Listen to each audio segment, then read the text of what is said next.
I would much rather have my eyes gouged out than interact with you for even a few more seconds of my short life. Lovey Bunny. To those who came across this post, you may be asking yourself, what are you talking about? That's a crazy way to start off your piece.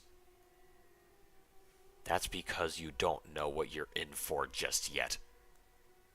Fuck Lovey Bunny. I hate her with such a burning passion that it eats away at me now. She's the sole reason I left the Nick Jr. fandom. The reason I have extreme trust issues with people now. The reason people in my circle of peers feel like pounding their desks whenever they simply think of a pink rabbit.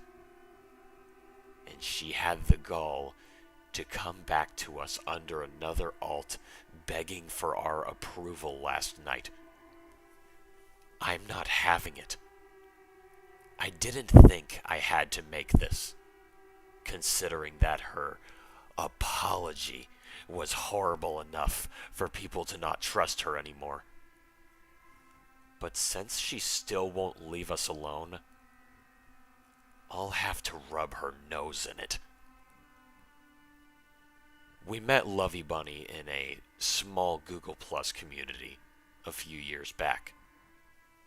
Her account wasn't very well known at the time, due to YouTube basically forcing people to get one after obtaining a YouTube channel.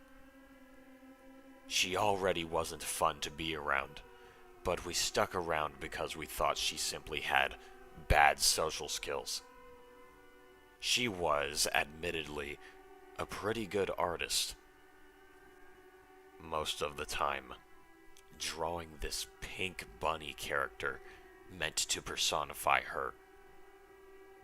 We were all over Nick Jr. stuff, especially Lovey, who styled her rabbit character after one of the bumpers from the programming block. Eventually, we started to notice how off the rails she was becoming.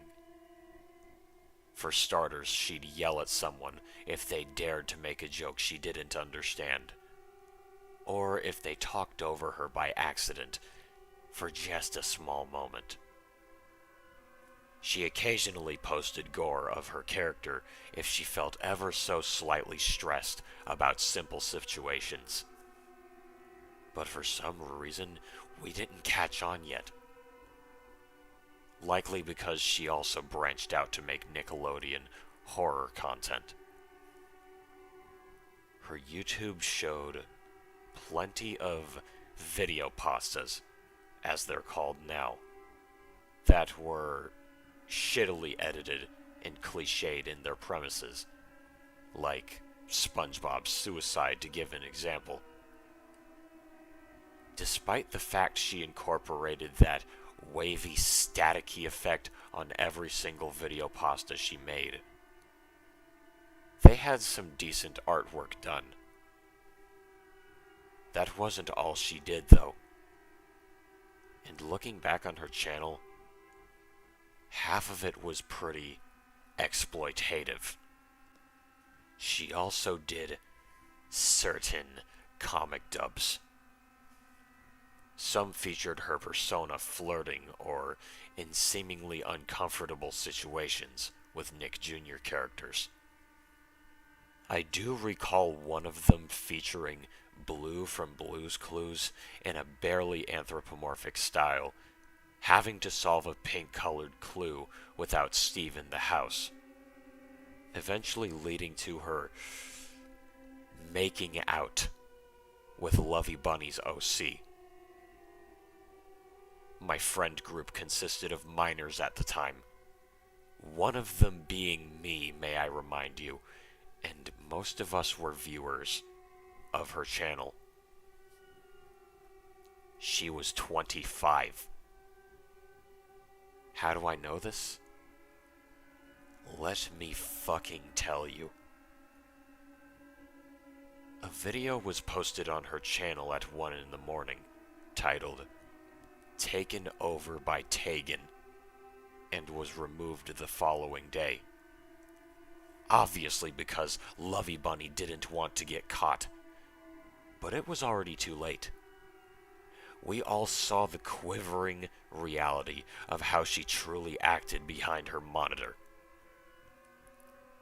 Tegan is Lovey Bunny's sister. The video was a screen recording from a phone, and she explained that the questionable content her sibling had posted, featuring characters and suggestive scenarios, were actually visual representations of what Lovey Bunny had done to her during her childhood. The sickening words of affirmation. How touchy her OC got with others in her dubs is what she imagined herself doing to her kin. She told us everything about how horrible her childhood was, just being in the same room as her, and how her parents never believed it, often coming up with excuses for her pleas, because she needed someone to look up to. Excuses like, it's okay for your sister to love you and she just wants you to play with her. Bunch of enablers. Lovey Bunny's phone was skimmed through out of curiosity by her sister. And honestly, if it weren't for Tegan's snooping, one of us could have possibly been dragged into her depraved facade. Discord messages, Discord messages, Discord messages. So many Discord messages of her on an alternate account, talking to a child as young as 11, and manipulating him into doing absolutely deviant favors, such as drawing sensual fan art of her OC or begging him to join her roleplay. The video ended with Tegan imploring us to donate as soon as possible to the PayPal link in the description, so she can leave. And that the police don't work, because she's really good at putting on a show. Nothing was censored. We saw all of it, and we were livid. Lovey Bunny's comment sections on her most recent or popular videos were flooded with users calling her a piece of shit, telling her to put a bullet in her skull. Honestly, I don't blame them. She disappeared from our group and went silent for several days, keeping quiet, probably thinking that it will all go away. But the comments kept rolling in, and she went from 2,000 subs to over 900 shortly after the upload. A deserved downfall, perfectly balanced, all things considered. A week passed, and Lovey Bunny posted one final video before her channel was taken down. Not a Vent was the title.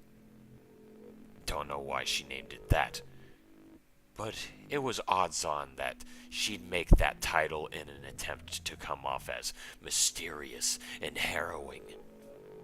You know those apology videos on modern day YouTube that squander and often defeat the purpose of what they're uploaded for? Compared to those, which are quite silly, hence why they're criticized, this is a new low, made entirely to strike fear. When the video started, we were greeted by a photo of a sheet of paper, showcasing a really old sketch of Lovey Bunny's OC, as if she drew it at a really young age, topped off with a long, uncomfortable moment of silence. It wasn't dead silent, as we could hear the sound of a drum fan, and deep breaths coming from her. The silence was interrupted with her sudden, roaring laughter, the pounding of some object, the breaking of glass.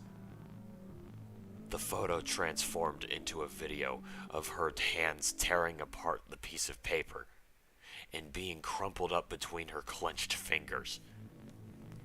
She violently stomped on the piece of paper, and with each stomp, an animated limb of Lovey Bunny's OC popped up.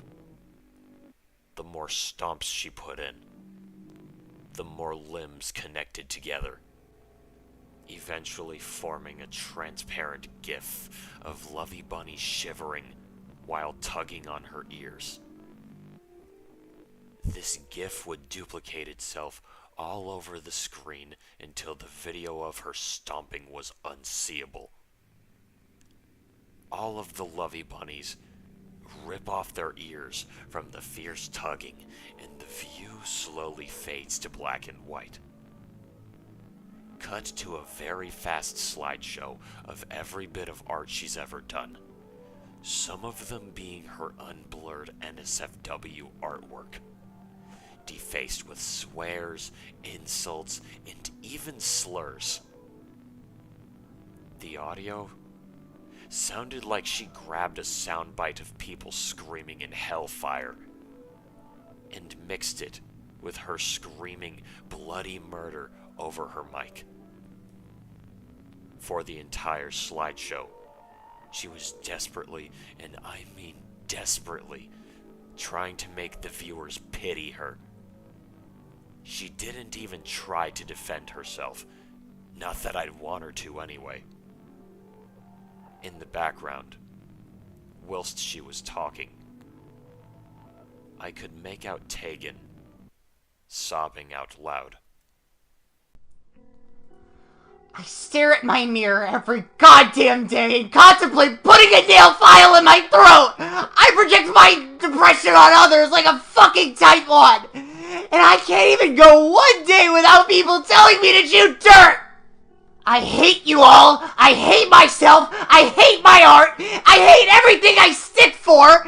I hate my disgusting, arrogant parents. I hate living. I hate my life. I want to pump my brain full of lead. I want to die so fucking badly. It's not like I can with the little girl sleeping near me all the time.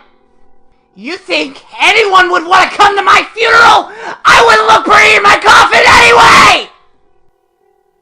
The slideshow stopped on an animation of her OC, pulling on her eyelids while shrieking to the heavens above.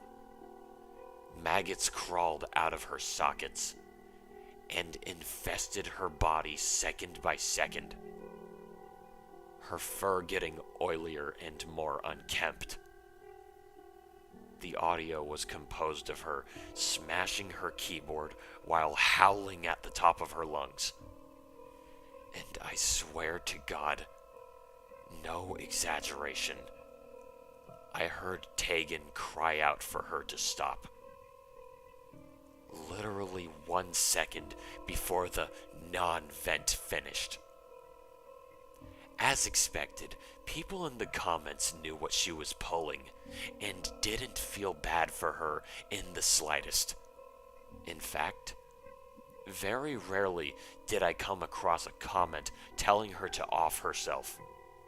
Most, if not all of them, were users calling her an irredeemable monster. Call me crazy all you want, but I wouldn't care if she died. I'd have the biggest smile on my face. One less wretched pedophile off of this horrible planet, let alone one that had the audacity to try making us feel bad. Especially after this incident. As for how I currently feel, I'm terrified. Because of her attempt to speak with us again, thinking we would somehow forget. That makes it clear enough that she's alive and free. Still roaming this earth with barely any consequences.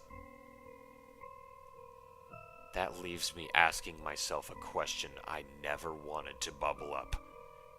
And I know for a fact that the answer would make me snap if I ever heard it. What happened to Tegan?